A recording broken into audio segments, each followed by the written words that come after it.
Marilyn Curtin Phillips, Math Attack of Atlanta, Georgia, showing you how to help children do the prime factorization. First, I'm beginning with the prime numbers. And the beginning prime numbers are 2, 3, 5, 7, 11, 13, 17, 19, 23, 29, and 31. Those are the beginning prime numbers that are used for prime factorization. Of course, prime numbers, just as regular numbers, are infinite. So I'm just giving you the beginning digits, most ones that would be most commonly used with children. So for my first example, I'm using 45, and I'm going to use it what we call a factor tree. It looks like a tree because of the branches that we refer to in that. So for 45, it doesn't matter how you start it off. I'm going to start it off and multiply and say 9 times 5. Now, as you see on my list here, 5 is a prime number. So we'll finish with that branch, but now 9 is not. So we're going to split this up using two branches here and say what two numbers can give us 9, prime numbers. So I can use 3 times 3. Now looking at the end of each branch, I now have all prime numbers.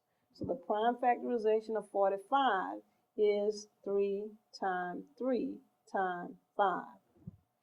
Also, using the factor tree, if I had started instead and said 3 times 15, which is another way to start off with multiplying,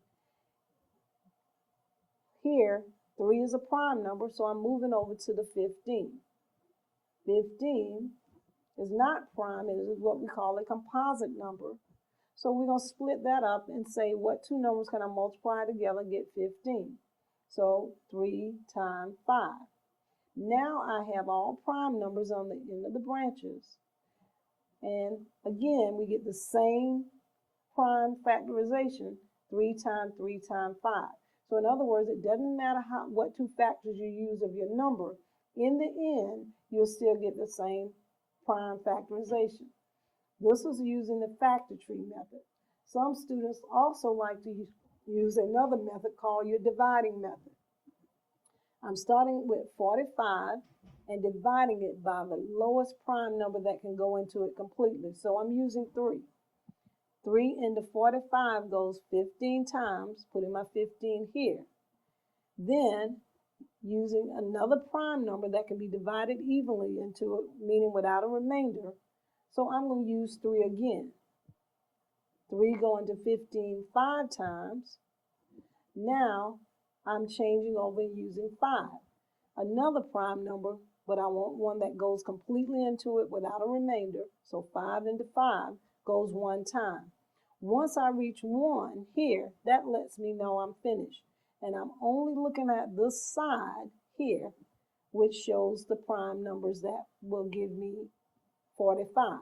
My prime factorization using the dividing method is, again, 3 times 3 times 5.